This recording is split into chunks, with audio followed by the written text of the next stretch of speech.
இந்தியாவுக்கும் அல்லது இந்திய தமிழ்நாட்டு மீனவர்கள் இங்கு வருவதை நிறுத்த வேண்டும். நீங்கள் தொடர்ந்து வருவீர்களாக அந்த தொடர்ந்தும் கைது செய்யப்படுவீர்கள், தொடர்ந்தும் உங்களுடைய படகுகள் கைது செய்யப்படும். அது மாத்திரமல்ல, சட்ட நடவடிக்கைகளுக்கு உட்படுத்தப்படும். அந்த வகையில் இன்றைக்கு சுமார் 8 பேருக்கு அதிகமானவர் இன்றைக்கும் சிறையில் இருக்கின்றார்கள். ஆனால் இவர்களுக்கு நாங்கள் சொல்வது வேறு எதுவும் அல்ல. அதே போன்று எங்களுடைய மீனவர்களும் கூட இந்தியாவில் வருட கணக்கு தடுத்து வைக்கப்பட்டிருக்கின்றவர்கள் கூட இருக்கின்றார்கள். அதனால் இந்த பிரச்சனை தொடர்பாக நாங்கள் பக்கம் ராஜதந்திர ரீதியான தீர்வினை தேடிக் கொள்ள முடியுமா என்பதை நாங்கள் பரிசீலிக்கின்றோம். அது மாத்திரமல்ல, இதற்கு ஏனைய நடவடிக்கை எங்களுடைய கடற்படை மூலமாக கடற்படைக்கு கூடுதலான பாதுகாப்பு செயற்பாடுகளை முன்னெடுத்து இந்திய படைகள் இலங்கைக்கு வருவதை தடுப்பதற்கான நடவடிக்கை. எங்களுடைய நேவி அல்லது எங்களுடைய கடற்படை அவர்கள் கைது செய்ய வேண்டும் என்று நாங்கள் கைது செய்யறதுக்குள்ள எங்களுடைய கடல் பரப்பை மீறுகின்ற பொழுது, இங்கு எங்கள் கடல் வளத்தை சூறையாடுகின்ற பொழுது, கடல் வளத்தில் இருக்கின்ற பொட்டம் ட்ரோலிங் மூலமாக எங்களுடைய கடல் வளத்தை அழிக்கின்ற பொழுதுதான் நாங்கள் எங்களுடைய நேவி அதற்கான நடவடிக்கை எடுக்கின்றார்கள். அவ்வாறு நடவடிக்கை எடுக்கின்ற பொழுது இந்திய மீனவர்களுடைய அட்டூழியம் படுமோசமான அட்டூழியம். எங்களுடைய கடற்படை தாக்கப்பட்டிருக்கின்றார்கள், சுடுநீர் ஊற்றப்பட்டு இருக்கின்றார்கள். மிகவும் பாதுகாப்பானது. அதனால தொடர்ந்து இந்தியாவுக்கு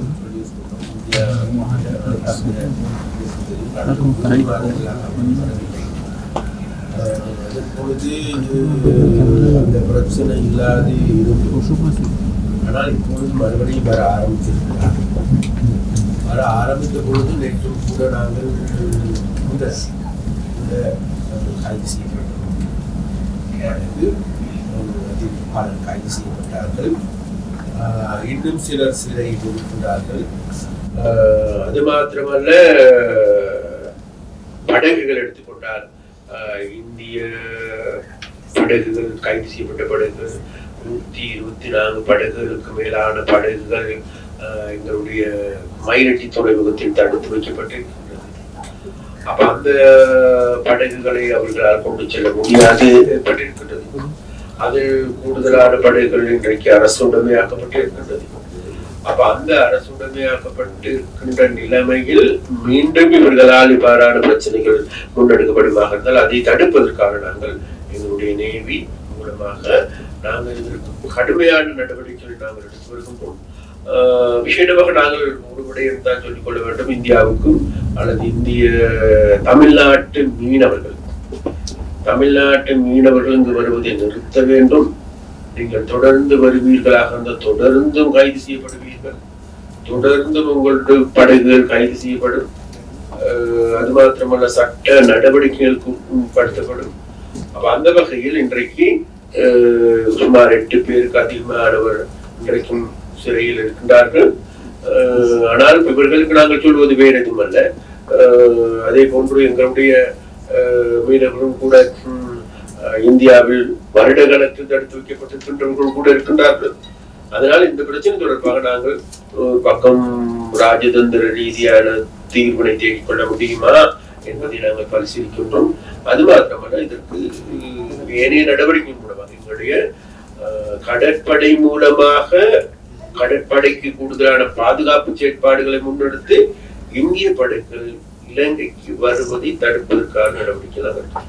அதோட இந்திய ஊடகங்கள் சில குற்றம் சாட்டு வச்சிருந்தாங்க. இந்தியாவில் கோஸ்ட் கார்டு தான் மீனவர்கள் இங்கிருந்து போன அரெஸ்ட் பண்றது, கைது செய்கிற நடவடிக்கையை மேற்கொள்ளும். ஆனால் இலங்கையில் நேவி மீனவர்கள் கடலிலே தாண்டி சி ஆஃப் ஸ்ரீலங்கா கடற்பரப்புகளை வார நேரம் நேவி கைது செய்யுதுன்னு சொல்லி சில இந்திய ஊடகங்கள் செய்தி வெளியிட்டு. நேவிக்கு இருக்கின்ற பொறுப்பு என்ன? நேவிங்கிறது எங்களுடைய கடற்படை, கடலை பாதுகாக்கிறது அவருடைய பொறுப்பு. அது மாத்திரமல்ல, எங்களுடைய கடல் எல்லையை மீறுகின்ற போது அது எந்த ஒரு படகுமான இந்திய படகா, அமெரிக்க படகா, சீனா படகாங்கிறது எங்களுக்கு தேவைப்படாது. எந்த ஒரு படகாக இருந்தாலும் அந்த படகுகளை அல்லது அந்த அத்துமீறி வருகின்ற இயந்திரங்களை தடுக்க வேண்டிய நிறுத்த வேண்டிய பொறுப்பு கடப்பாடு வேறியா இருக்கும்போது எங்களுடைய கடற்படை நேவி அந்த செயற்பாடுகளை இன்றைக்கு அவர்கள் வேகமாக செயல்படுத்தி வருகின்றார்கள். வருகின்ற பொழுது இது சம்பந்தமாக இன்னைக்கு ஒரு சிலர் வந்து விசேடமாக இந்திய ஊடகங்களுக்கு எடுத்துக்கொண்டாலும் சரி, அங்க இருக்கின்ற தமிழ்நாட்டு அரசியல்வாதிகள் எடுத்துக்கொண்டாலும் கூட இது சம்பந்தமான தப்பான அபிப்பிராயங்களையும் கருத்துக்களையும் சொல்லுகின்ற செயற்பாடுகள் இருக்கின்றது. எங்களுடைய நேவி அல்லது எங்களுடைய கடற்படை வந்து அவர்கள் கைது செய்ய வேண்டும் என்று நாங்கள் கைது செய்யறதுக்கு இல்லை. எங்களுடைய கடல் பரப்பை மீறுகின்ற பொழுது, இங்கு வந்து எங்கள் கடல் வளத்தை சூறையாடுகின்ற பொழுது, கடல் வளத்தில் இருக்கின்ற பொட்டம் ட்ரோலிங் மூலமாக எங்களுடைய கடல் வளத்தை அழிக்கின்ற போதுதான் நாங்கள் எங்களுடைய நேவி அதற்கான நடவடிக்கை எடுக்கின்றார்கள். அவ்வாறு நடவடிக்கை எடுக்கின்ற பொழுது இந்திய மீனவர்களுடைய அட்டூழியம் வந்து படுமோசமான அட்டூழியம். எங்களுடைய கடற்படை தாக்கப்பட்டிருக்கின்றார்கள், சுடுநீர் ஊற்றப்பட்டிருக்கின்றார்கள், ஒருவர் கொல்லப்பட்டிருக்கின்றார்.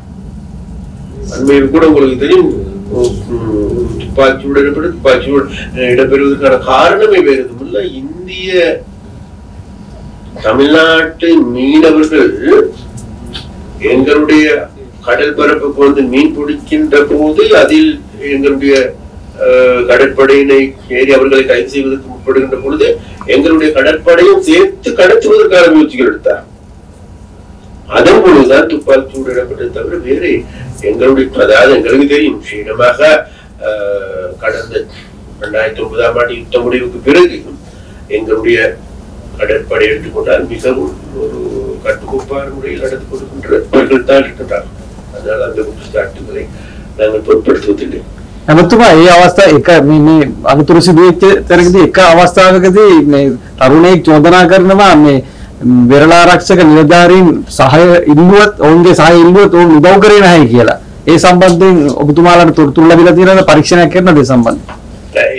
ඒ පිළිබඳව ඒක තමයි මේ පිළිබඳව සොයා බැලීම එහෙම වාර්තා තියෙනවා. මේකට විතරක් නෙවෙයි සමහර වාර්තා තියෙනවා සමහර මේ වගේ අනතුරට ලක් වෙනකොට ඒගොල්ලෝ සෙටික අඹුනාට පස්සේ අපිට දැනුවත් කරනවා අපි ඒ වෙලෙම ක්‍රියාමාර්ග ගන්න ඒවා තියෙනවා. නමුත් ක්‍රියාමාර්ග ගන්න අතරතුර සමහර වෙලාවට ඒගොල්ලෝ කොයි දිනක හොයාගන්න බැරි එකක් තිබෙන ඒවා තිබෙනවා තියෙනවා. අනිත් එක මූදු පිළිබඳව නරාළු මූදක් නේ යන්න වෙතත් තියෙනවා.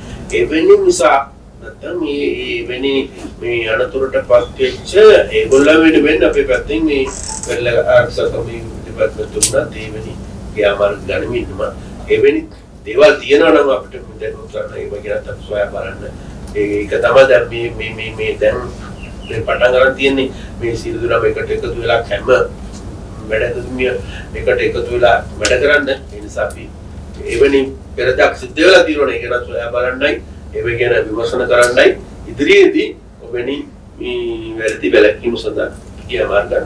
ඒ කියන්නේ වෙරළාරක්ෂකෙන් යම් කිසි වැරද්දක් වෙලා තියෙනවද එතනදී? නෑ දැනට දැනට ඒක සිද්ධ වෙලා නැහැ. அமைச்சர் ஒரே ஒரு கேள்வி. 124 இந்திய படைகள் வந்து கைது செய்யப்பட்ட படைகள் தொடர்ந்து தடுத்து வைக்கப்பட்டிருக்கு. அடுத்த கட்ட நடவடிக்கையாக இந்த படைகளை என்ன செய்யறதுக்கான நடவடிக்கை அந்த படகுகளை நாங்கள் செய்யறதுக்கு தீர்மானித்து கொண்டுதான் அந்த படகுகள் மூலமாகத்தான் எங்களுடைய கடல் பரப்பு நாசமாக்கப்பட்டது. இந்திய சோழர்களுடைய செயற்பாடு என்பது உண்மையிலே பொட்டம் ட்ரோலிங்கிறது எங்களுடைய கடல் வளத்தை மீன்களை மாத்திரமல்ல கடல் வளத்தை அழிக்கொடுத்து கடல் வளம் அழிக்கப்பட்டிருக்கிறது. அப்ப அது மாத்திரமல்ல இவ்வாறு கடல் வளம் தொடர்ந்து அழிக்கப்பட்டுமாக இருந்தால் இன்னொரு 10-15 வருடத்துக்கு பிறகு எங்களுக்கு கடல் அல்ல கடல் பாலைவனம் தான் எங்களுக்கு மிஞ்சும். அதனால வேண்டி அந்த பாலைவனத்தை சோலைவனமாக மாற்றுவதற்கு இந்த படகுகளை பயன்படுத்த முடியுமாறு அதை நாங்கள் பயன்படுத்தி மீன் உற்பத்தியை பெருக்கிக் கொள்வதற்கு ஏதுவான நடவடிக்கை எடுக்கிறது தான் நாங்கள் தீர்மானிச்சோம். இதுவரை காலம் எத்தனை மீனவர்கள் வந்து இலங்கை சிறையில சிறைப்பிடிக்கப்பட்டிருக்காங்க? இதுவரை சிறையில் இந்திய மீனவர்கள் எத்தனை பேர் சிறையில் இதுவரைக்கும்? இப்போதைக்கு 8 பேர் தான் இருக்கிறாங்க.